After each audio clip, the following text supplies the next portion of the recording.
Hey guys, I was messing around with market data today and wanted to show you something I thought was kind of interesting. If you took statistics in high school or in college, you probably remember the normal distribution curve, right? You have your bell curve here on top and your standard deviations here on the bottom.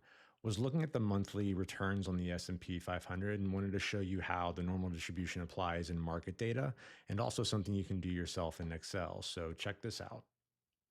Okay, so before we get started here, I just want to mention if you don't have a Microsoft 365 subscription, you're not going to be able to do this. We're going to use the stock history function in Excel, which isn't available if you don't have that subscription.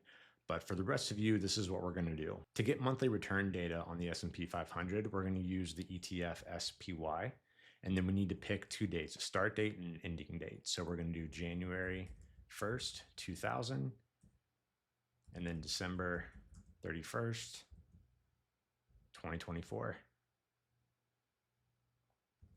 We're going to go down a couple of cells and type enter, stock history.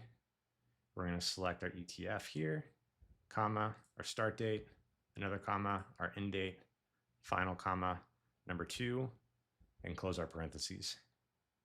Hit enter and just let that data generate. Okay, and then just so the function doesn't affect any of our adjustments, I'm just going to highlight all the data, copy, and just paste text. And now we want to calculate the monthly returns. So we're just going to click here, type equals, select the month next to it, divide it by the previous month, -1, enter,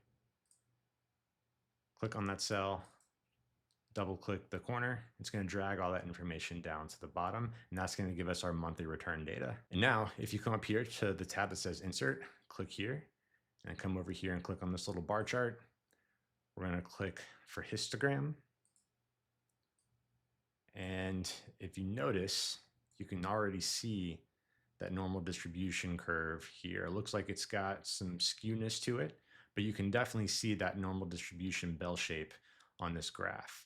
So just something fun you can do if you want to keep playing around with this. What you can also do is come down here, click on the x-axis labels, right click, click where it says format access, or I'm sorry, format access. And then for number of bins, we can change that. So we could do like 25. We could do fewer bins. So we could do just say 7, enter.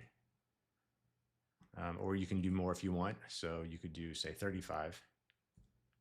And that's going to change how many bars you have for your bar chart here. So just something cool you can do. It's cool to see how the normal distribution applies to market data as well.